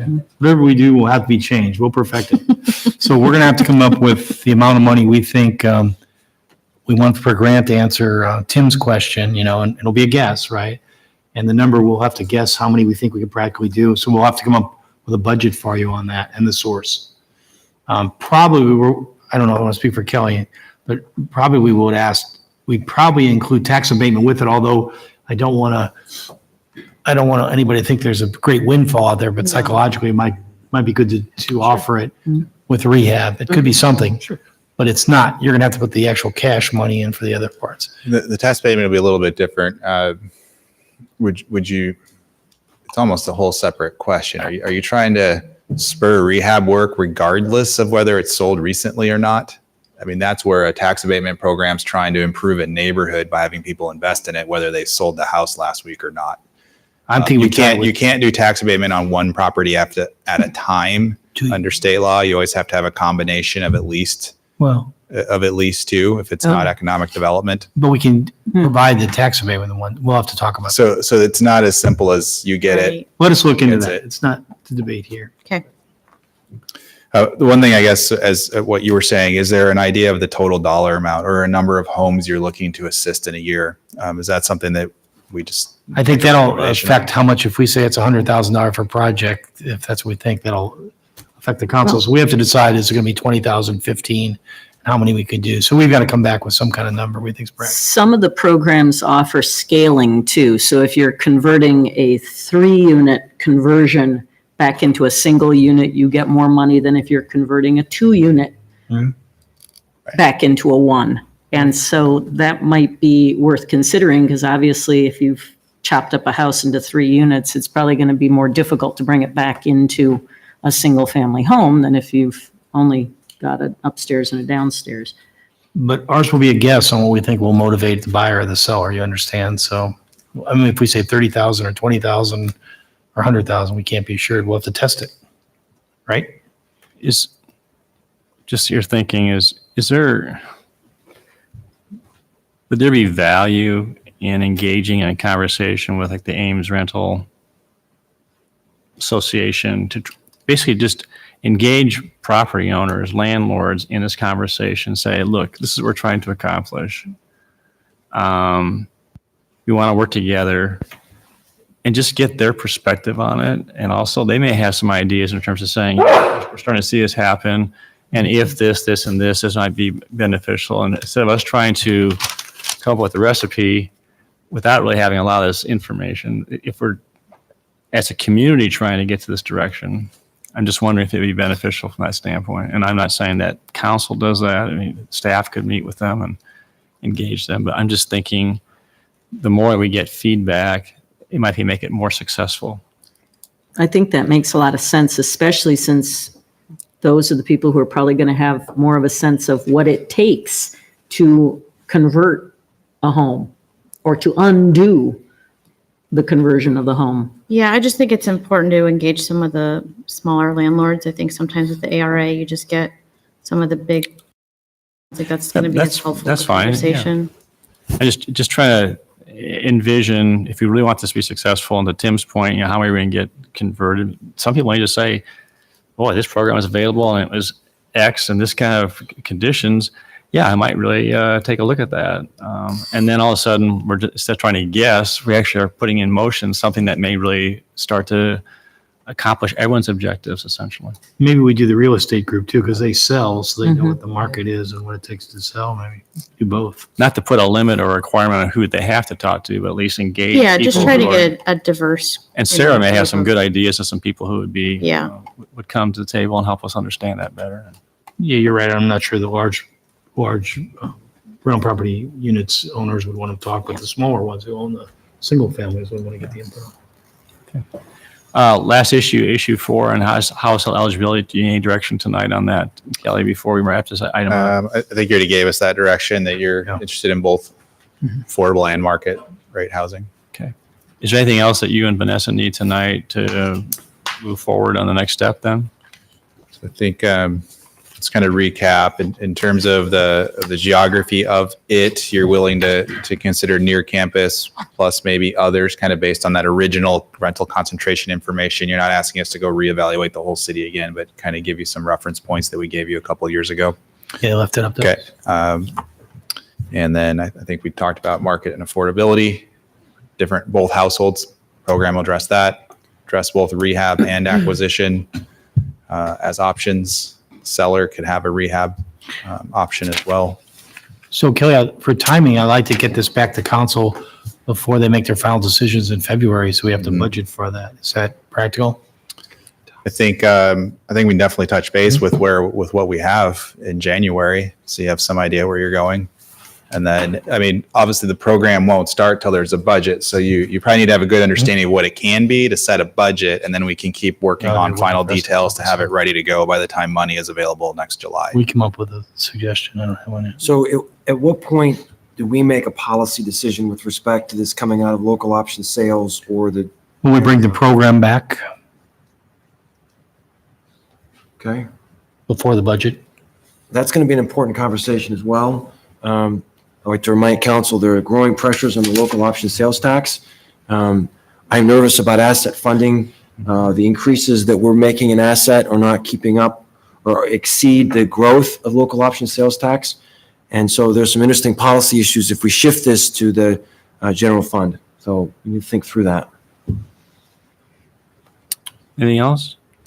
I don't think so. I think we have something we can run. Anything else, council? Yes, if I could bring up one other topic that's related to this. This has to do with just the market timing issues. And the way I understand this is that because of our academic year, there's a pretty compressed selling season, and someone who currently is trying to rent to students is faced in the situation where you can put the house on the market in May. Some people who are used to different markets maybe see it. And then, as a few months roll on, the landlords decide, I need a body in this building for the season. So they take it off the market. And that sort of perpetuates some of these properties from remaining rentals.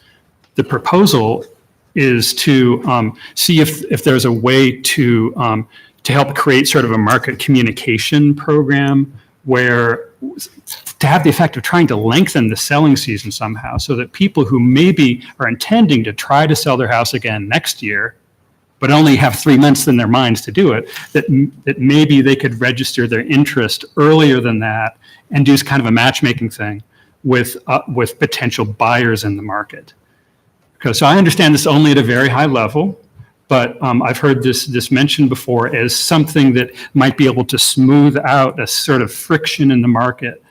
And it's completely different than what we've been talking about in terms of spending money on things. It's really more, I think, has to do with communication with people who might be interested in the market. So just put it out there. Has this been discussed? Is this something that fits into this type of conversation? I think this is something that Peter had brought up when he was still on council. Yes, and he did mention this, and that's why I'm talking about it now, because I've spoken to him, but no one else. So, Well, in terms of our program, it probably, we were talking about displacement costs, but so how often is it though that, I guess I envision most rental properties have contracts in place much farther than right before that time of year, right? So they're signing people the year prior, usually. Sometimes Leases are going out now. Yeah, For next For next year. year. Yep. So next August. it's not, if it were, just that they had to get someone in by the end of June or something, they had to get a contract in place by the end of June, then I could see that might be an issue. But if they're starting leases already.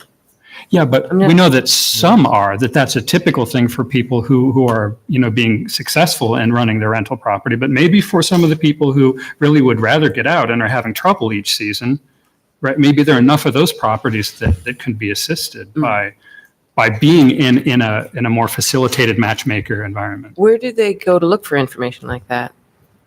Nowhere right now. Yeah. That's the problem. Yeah. I would think like realty companies would be the place to do that. Yeah, that's good. Rather than our website, Or the board of realtors to keep it. someone like that. And I don't, Okay. All right. it's a So I'd just like to, this isn't on yours, David. This is actually going back to what Tim said. I don't want people to assume that the only reason we're doing this is because it's a symbolic gesture. Because I certainly don't feel that way. That's not the reason I'm engaging in this discussion. And personally, I think if we can make any difference whatsoever, that's a good thing, that's a positive, but I'm not expecting a pat on the back for having one house converted. I think it's more important, though, that we actually do try and keep on track with our goals, and, every step in the right direction is a step in the right direction, so. Okay. Could we maybe, or you as if, because I like this idea though about trying to get that information out there. Could we maybe just send a letter to the Board of Realtors, or, to the Realtors, Board of Realtors, or whatever associations are associated with them, and say, hey, here's the thing we were thinking about. Could you communicate this to potential buyers? And just put it in their hands, give them the information, because maybe they've never thought of it in terms of how it might affect our goals here with this issue, but we could, I don't know, it's just a thought. Is that something you want me to be doing or staff to be doing, or what are you thinking? I guess I was thinking you. All right. Sounds good. I make a motion? Sure, I would. Can we do that? We could just move to make you do stuff? Yeah. Sometimes he does it too. Once a night. Once a night. Right. Do you want to move, or do you have any better idea what it would say? I guess just. Okay, so I would move to ask the, how do we do this? So I think it needs more consultation before we actually ask what. Well, what if we just agree this? I'll get together with David. We can noodle on this. And come back. And then we can come back and like November 12th, just share with you what we got in mind. And then if you guys say thumbs up, we'll get out there then. That makes sense? That's good. Thank you. Yeah. Good. All right. Thanks. All right. Kelly, Vanessa, last call. You good tonight? Good. Otherwise, we'll say something else. Good. Well, we spent almost an hour and a half on this. Good direction, So good direction. I want to make sure we get clear direction for you guys. All right. Good. Thank you. All right. On item 25, awarded contract for Brookside Park restroom project. Keith.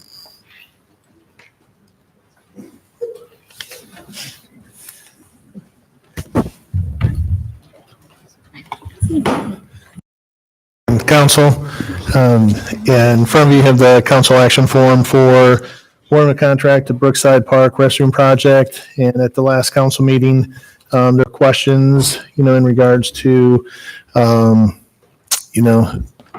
we, are the bids, aren't they?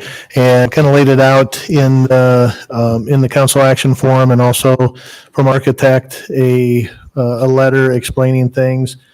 He felt that the bids were reasonable with some of the items that with higher costs and so on. So with it, I'll be open to any questions that you may have.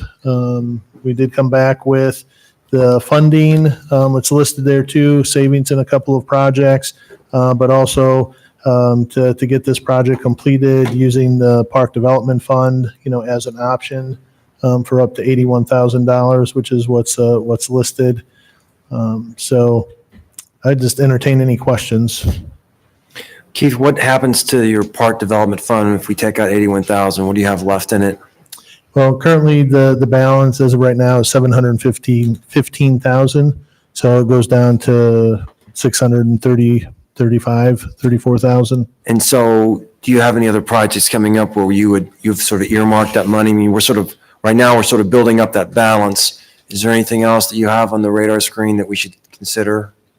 Yeah, that balance already takes out any projects that we have either currently in this year or that have been in other fiscal years. That already takes that money out. Coming up, I think the only other thing that we have in the 5-year CIP is Rose Prairie. Park development for 200,000, but that's out there at the end of 5 years, and I don't believe there's anything else in there right now. Usually we use this for new parkland acquisition or new structures on our playgrounds.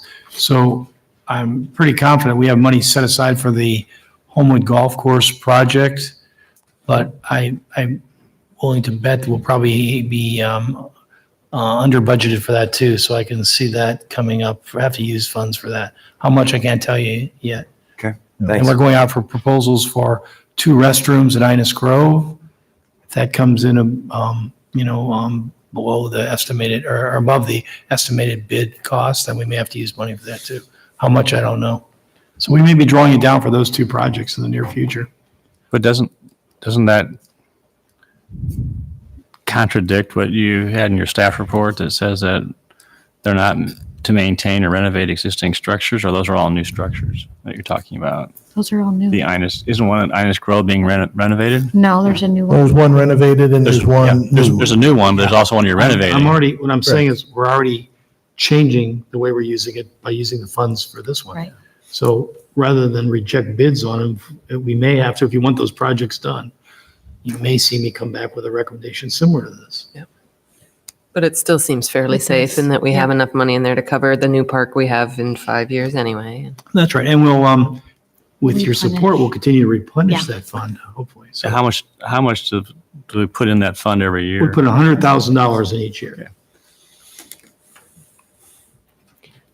So you can not use it, but the park will never benefit from, if these are important aspects, we can wait for the perfect project, a new project, or we should, if we're short money and you want to do it, then we're not going to rebid it. We might as well use these funds. I don't think it's going to get any cheaper if I we don't- wait. True. Some believe so. Not unless we change it all around. Any other questions for Keith? No, thanks, Keith. All right, I'm going to open this up to public comment. Is there anyone in the audience that wants to address council on this particular topic? Seeing none, we'll close public comment and council. I do have one question first, again, the motions. Now, item C, we have motion directing staff to conduct value engineering. Is that correct or should that be changed? Keith needs to clarify that. I think that's a misnomer. Yeah, so with, in talking with the architect and in the letter that's attached, he used the term value engineering, but really in talking with the architect, it was more looking at some of the items that maybe there needed to be some clarification. So one example that he expressed was with tuck pointing around doors and maybe a couple other little items. One of the contractors said they factored in tuck pointing the entire building. So that would be one of the items where we could say, hey, this is what the intent, this is what was in the specs. Is that how you bid it or you didn't bid it that way? And that would be one of the things where if we clarification, we may be able to save some money that way. We're not looking at changing the scope of the project. We're not looking at reducing things because, that could be an unfair advantage. Other bidders or other contractors may have bid the project based on some changes. So we're just looking for clarification. And if that results in some savings, that's what we're looking at and under this term of value engineering. I know it's not the typical definition of value engineering. Yeah, typically in construction, value engineering is used. It implies that you're actually going through and identifying scope reductions and changes to actually reduce the cost of project. So would it be effective or be correct if I said motion directing staff to conduct or to clarify project scope and minor change orders with Henkel Construction? Actually, you can leave that C out altogether. That's something we would normally do. And Okay. Change order will come back if we have to. So no need for motion on C. I don't believe so. Ready for motion? Entertain a motion on resolution approving contract with Henkel Construction Company from Mason City, Iowa, in the amount of $295,000. So moved. With the exception of removal of item C. No, I'm just reading. I'm just A. You just doing A. item A. Okay. We have 2 resolutions here. Second. Discussion? Roll call. Aye. Aye. Aye. Aye. Aye. Aye. And entertain a motion on resolution authorizing use of $6,525 savings from completed Brookside Park Path Lighting Project, $6,882 in savings from completed maintenance building electrical update, and up to $81,805 from Park Development Fund. So moved? Second. Discussion? Roll call. Aye. Aye. Aye. Aye. Aye. Aye. Good. Okay. Good job. Thanks, Thank Keith. you. All right, moving on to ordinances. Number 26, ISG Research Park Urban Renewal Area. Entertain a motion on second passage of ordinance correcting boundaries of tax increment funding district number 1. Move on second. Second. Discussion? Roll call. Aye. Aye. Aye. Aye. Aye. Aye. Thank you. Entertain motion on second passage of ordinance creating tax increment financing district number 2. Move on second. second. Roll call. Aye. Aye. Aye. Aye. Aye. Aye. Item 27, second passage of ordinance, entertain a motion on second passage of ordinance amending chapter 29 to establish definitions, standards, and enforcement procedures for licensing of guest lodging and specified zoning districts. So moved. Second. All right, move second. Any discussion? Roll call. Aye. Aye. Aye. Aye. Aye. Aye. Item 28, second, entertain a motion on second passage of ordinance amending Chapter 13 rental code to establish definitions, standards, and enforcement procedures for licensing of guest lodging and specified zoning districts. Move on second. Second. Move to second. Discussion? Roll call? Aye. Aye. Aye. Aye. Aye. Aye. Number 29, entertain a motion on second passage of ordinance creating Chapter 35 to establish definitions, standards, and enforcement procedures for licensing of guest lodging in specified zoning districts. Move on second. Second. Roll call? Aye. Aye. Aye. Aye. Aye. Aye.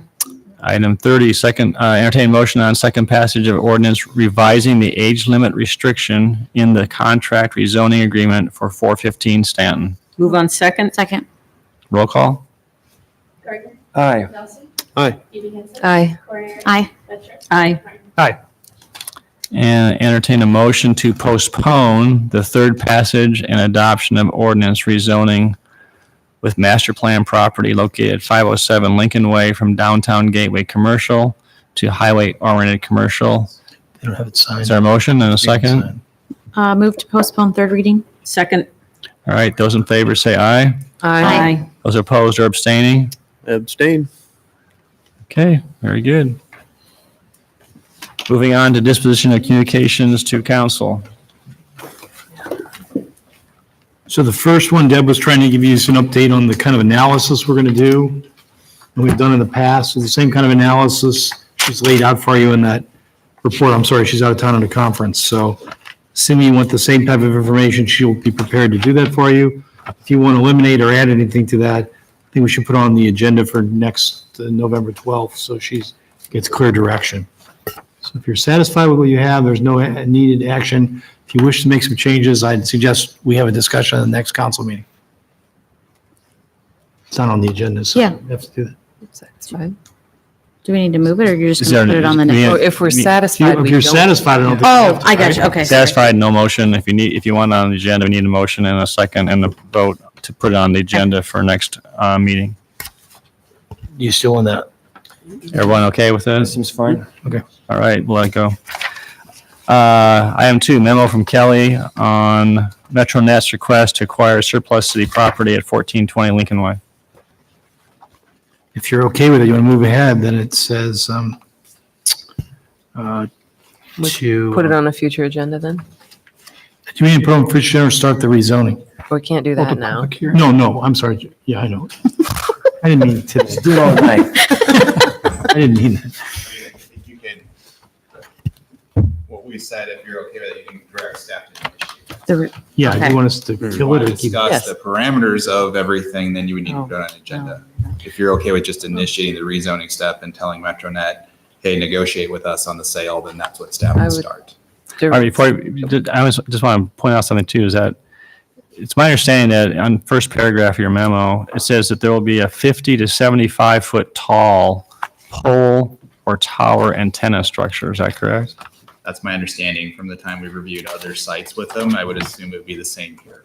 Is there any image or picture that council could see? Because, I mean, if this is a giant, wire frame or It's a monopole with a Pardon me? small, it's a monopole, so it's your standard Oh. steel pole, Okay. smooth finish, and it would have less antennas than your typical cell tower, but it would be very similar to a short cell tower in its look. And there's adequate space on that property from the turn directed. It's tight, but they think they can use it. That's why they aren't sure. It's not their first choice, but it might be their best choice. So what action do you need from the council? To initiate rezoning from SGA to UCRM as a city-initiated activity, and then to direct staff to negotiate with Metronet on acquiring the property. And then that'll set all the steps in motion about setting a public hearing and moving forward with it. So moved. Yep. Second. So where does this, the motion is just to bring this back as an agenda item. No, direct staff to initiate the process. That Rezoning was will come my back to you and the motion. acquisition will have to come back to you. Okay. Nothing's final until you do those. All right, that was your motion? All right, those in favor say aye. Aye. Opposed? Carried. I All right. think some of these you received, you probably want to refer to Public Works Department if you want to. I would, I don't know. I would sort of, I would guess I would move for a memo on all the traffic related, Right. all the traffic related requests we got. There are three of them, right? Item. Move for a memo on staff on those. On item 4. All right, so there's a motion made to refer to staff the email request from Kyle Porman relative to the traffic control device. There are three of them, The right? three Numbers- traffic number related 3, emails. 4, and 5 that are on your list. Is that what you're Yep, talking about? exactly. Well, No. No? Just, hold on. just under number 4. Because number 5 is actually a request to study the use of 4-way red traffic lights. That's different. That's not traffic? Yeah, I mean, that, I No. guess I was just going to wrap them all up. I but thought that she meant all those were traffic. You're It's doing 4 traffic and related 5? as well. Oh, okay. 3, Just- 4, and 5? 3, 4, and 5. All right. Yeah, that's what I meant. Just a memo from staff on each of them. Can be, just Okay. their opinion on the merits of any of the All ideas. right. So Rachel. And I would for like the- to suggest, with respect to the middle school, maybe this is, you would do this anyway, is that we would also seek input from the Ames Community School District to get their perspective on this. They might have something significant to add to that conversation. Sure. I'd add, Friendly amendment? I'd add that to my motion. Yeah, sure. Okay. Mhm. All right. All right, I'm going to understand the motion. Was there a second? Those in favor say aye. I don't know that there was a second yet. A Oh, second. I apologize. Second from Tim with friendly amendment. All right. Those in favor say aye. Aye. Opposed? Carried.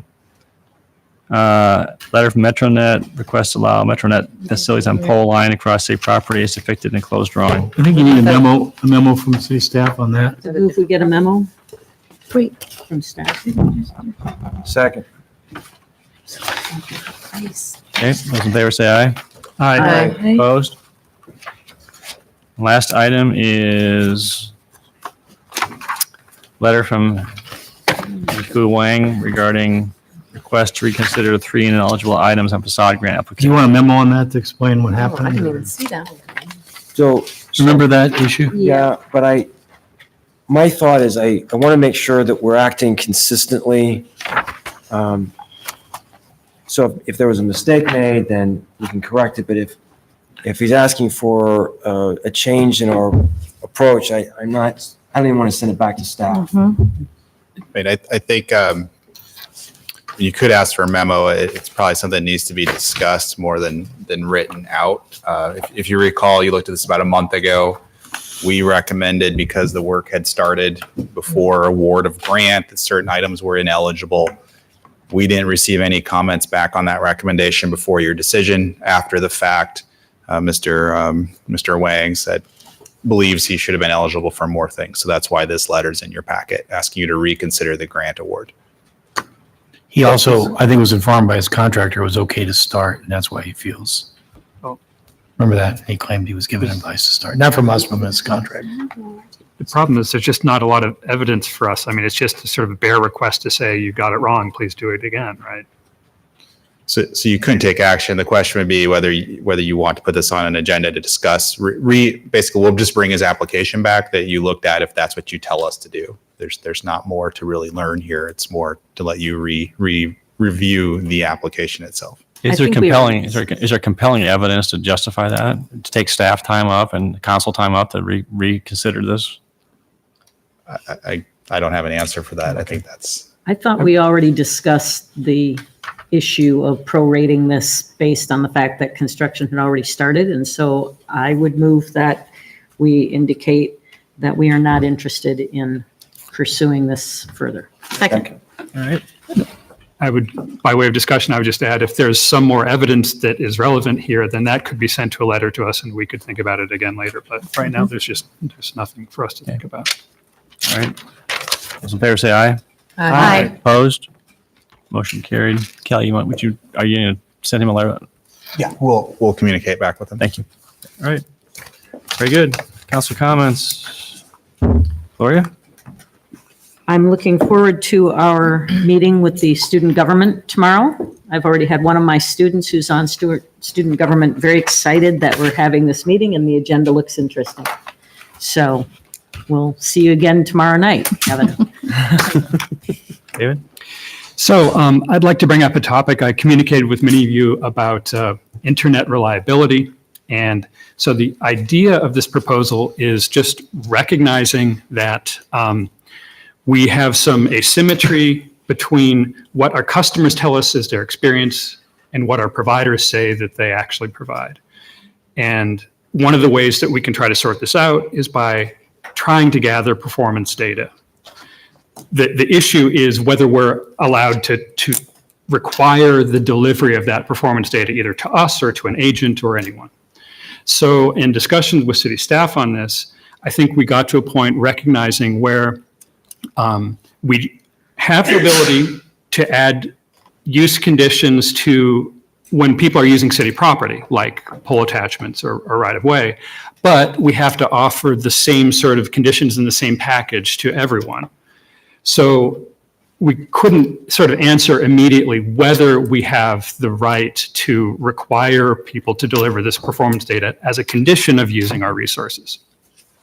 My request is simply to ask the city staff to investigate our current agreements and give us an indication as to whether we would be able to impose conditions if council then voted to pursue that any further. That's my motion. I would second that. Okay. So I completely agree with the value of having this data. What I am having difficulty understanding is what would give us the legal justification to obtain this. We talked about vacancy rates. I'd like to require all landlords to tell us what their vacancy rate is, but we can't do that. I see this as an analogous situation, and I just don't understand how we could legally ask this. The goal is perfectly reasonable. I guess I sort of assumed that part of the intent of investigating this was to determine whether it's legal or That's not. the actual. We have to work with Mark on It is that. That's the question, the legal question. Okay. Any other comments? Those in favor say aye. Aye. Opposed? Nay. Whoop. Was that you, nay? It's up to you. Aye. Okay, what else you got? That's it for me tonight. Thank you. Jim? Nothing tonight. Nothing tonight. Nope, nothing for me. Nothing.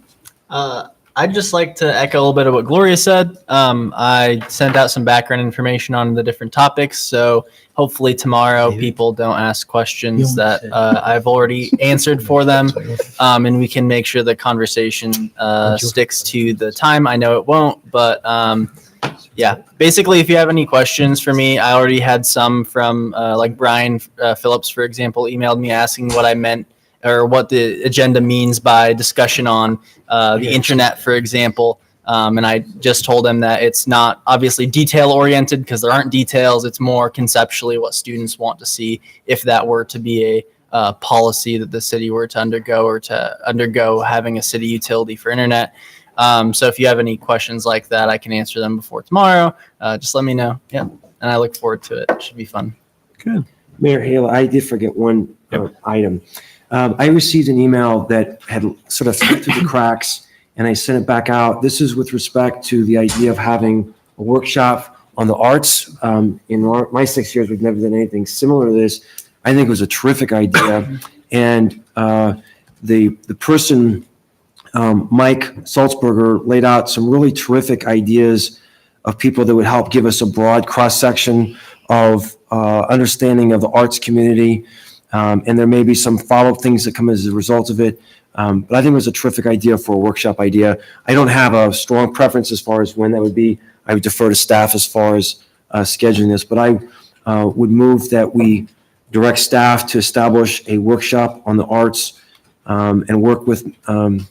Salzberger on that project. A second. All right, any discussion? Those in favor say aye. Aye. Opposed? Carried. Thank you. You said two, right? You want to mention next Monday night or something? Did Kelly leave? He did, yes. Yeah, it looks like we may have to cancel the workshop Monday night. I'll know tomorrow and send out a letter to you. I don't think we've got the data we need to take the next step for On the 28th. 28th, which means we'll have to reschedule. So I'll know tomorrow for sure and we'll send out an email. Is that right? So just possibility. keep it on your calendars until further notice, but Looks like we're just gonna put that up to me this afternoon that may be canceled, so. Anyway. All right, entertain a motion to adjourn. Will be adjourned. We are adjourned.